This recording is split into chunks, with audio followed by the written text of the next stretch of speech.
Hi, അസ്സലാമു അലൈക്കും. പുതിയൊരു വീഡിയോയിലേക്ക് സ്വാഗതം. എല്ലാവർക്കും സുഖാണെന്ന് വിചാരിക്കുന്നു. അൽഹംദുലില്ലാ. ഒരു വീട്ടിൽ ബറക്കത്തുണ്ടായാലാണ് ആ വീട്ടിൽ ജീവിക്കുമ്പോൾ സമാധാനമുണ്ടാവുന്നത്. വീട്ടിൽ ബറക്കത്തുണ്ടാവാൻ 5 കാര്യങ്ങൾ ശ്രദ്ധിച്ചാൽ മതി. 5 കാര്യങ്ങൾ നമ്മുടെ വീട്ടിലുണ്ടെങ്കിൽ ആ വീട് മുബാറക്കായ വീടായിരിക്കും. അല്ലാഹു തൗഫീക്ക് നൽകട്ടെ. ആമീൻ.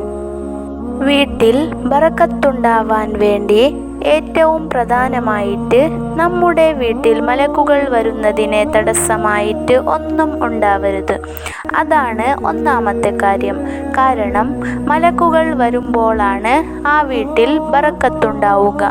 മലക്കുകൾ വരുന്നതിനെ തടസ്സം എപ്പോഴാണ് ഉണ്ടാവുക? ഒന്നാമത്തേത്, വീട്ടിൽ നായകൾ ഉണ്ടാവുമ്പോൾ. 2, ഫോട്ടോ ഉള്ള അടുത്തേക്ക് മലക്കുകൾ വരൂല. അത് പത്രത്തിലെ ഫോട്ടോ ആയാലും ശരി, അല്ലാത്ത ഫോട്ടോ ആയാലും ശരി. ഏറ്റവും ചുരുങ്ങി നമ്മൾ കിടക്കുന്ന റൂമിൽ അതൊന്നും ഇല്ലാതിരിക്കാൻ ശ്രദ്ധിക്കണം.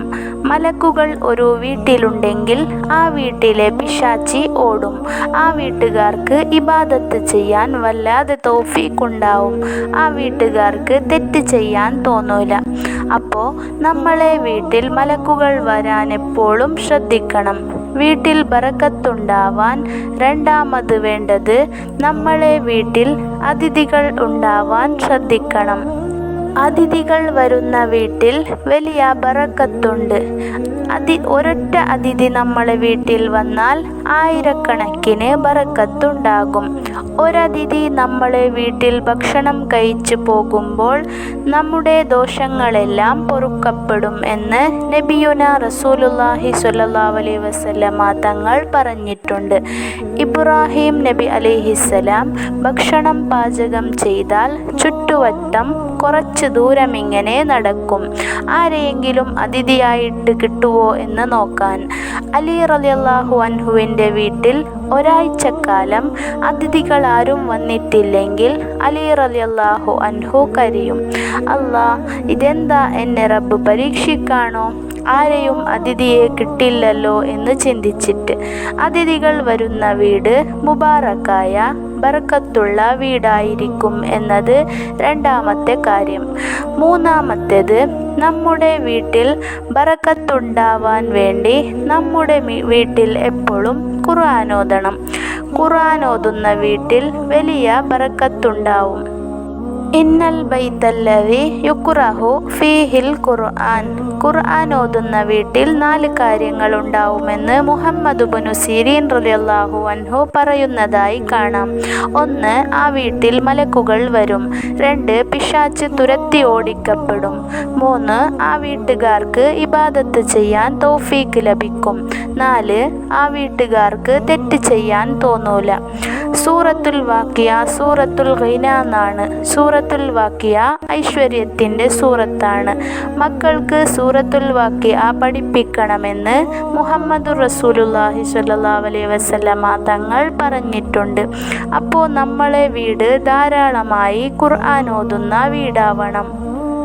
നമ്മളെ വീട്ടിൽ ഖുർആൻ ഓത്തില്ലാത്ത ഒരു ദിവസമുണ്ടാവാൻ പാടില്ല. അതാണ് മൂന്നാമത്തെ കാര്യം.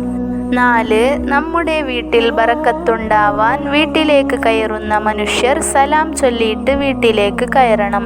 വസല്ലിം അലാ അഹ്ലി ബൈത്തിക്. മോനെ അനസേ, നീ വീട്ടിലേക്ക് കയറുമ്പോൾ വീട്ടുകാരോട് സലാം പറയണമെന്ന് ഹദീസിൽ കാണാം. എങ്കിൽ നിന്റെ വീട്ടിൽ ഖൈർ വർദ്ധിക്കും. ഭാര്യ ഭർത്താക്കന്മാർ തമ്മിൽ സലാം പറഞ്ഞാൽ അവർക്കിടയിൽ സ്നേഹം വർദ്ധിക്കും. സ്നേഹം വർദ്ധിക്കാനുള്ള ഏറ്റവും നല്ല വഴിയാണ് സലാം പറയൽ. നിങ്ങൾക്ക് പരസ്പരം സ്നേഹം വർദ്ധിക്കാൻ നിങ്ങൾ സലാം ചൊല്ലിയാ മതിയെന്ന് മുഹമ്മദ് റസൂലുള്ളാഹി സ്വല്ലല്ലാഹു അലൈഹി വസല്ലമ തങ്ങൾ പറഞ്ഞിട്ടുണ്ട്. ഒരു ദിവസം 10 മുഅ്മിനീങ്ങളോട് സലാം പറഞ്ഞാൽ അയാൾ ഈമാനില്ലാതെ മരണപ്പെടൂല.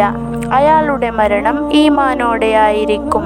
സലാമിന് അത്രയും പവറുള്ളത് കൊണ്ടാണ് സ്വഹാബത്ത് പുതുതായ ഒരാളെ കണ്ടിട്ട് സലാം പറയാൻ വേണ്ടി മാത്രം വീട്ടിൽ നിന്ന് ഇറങ്ങിപ്പോകും.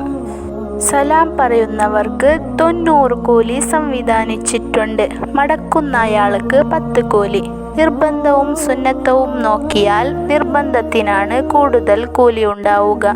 പക്ഷേ സലാം പറയലും മടക്കൽ നിർബന്ധമാണെങ്കിലും പറയലിനാണ് കൂടുതൽ കൂലി. അതുകൊണ്ട് നമ്മൾ കൂടുതൽ സലാം പറയുന്നവരാവണം. അല്ലാഹു തൗഫീക്ക് ചെയ്യട്ടെ. ആമീൻ. വീട്ടിൽ ബറക്കത്തുണ്ടാവാൻ നമ്മൾ ശ്രദ്ധിക്കേണ്ട 5-ാമത്തെ കാര്യം, വീട്ടിലേക്ക് കയറുന്നാൾ സൂറത്തുൽ ഇഖ്ലാസ് ഓതിയാ മതി. ഓതിയാൽ വീട്ടുകാർക്കും അയൽവാസികൾക്കും ദാരിദ്ര്യമുണ്ടാവൂല എന്ന് ഹദീസിൽ കാണാം. നല്ല പണം സമ്പത്തൊക്കെ ഉണ്ട്, പക്ഷെ വീട്ടിൽ ബറക്കത്തില്ല എന്ന് ടെൻഷൻ അടിച്ചിരിക്കുന്ന എല്ലാവരും ഇത്തരം കാര്യങ്ങൾ ശ്രദ്ധിച്ചാൽ മതി. ആ വീട്ടിൽ ബറക്കത്തുണ്ടാവും. അപ്പോൾ ഇത്രയേ ഉള്ളൂ ഇന്നത്തെ വീഡിയോ ഇഷ്ടപ്പെട്ടാൽ ലൈക്ക്, ഷെയർ, സബ്സ്ക്രൈബ് ചെയ്യുക. ഇനിയും നല്ല നല്ല വീഡിയോസായിട്ട് വരുന്നതായിരിക്കും ഇൻഷാ അല്ലാഹ്. നിങ്ങളുടെ വിലയേറിയ ദുആയിൽ എന്നെയും എൻ്റെ കുടുംബത്തെയും ഉൾപ്പെടുത്തുക.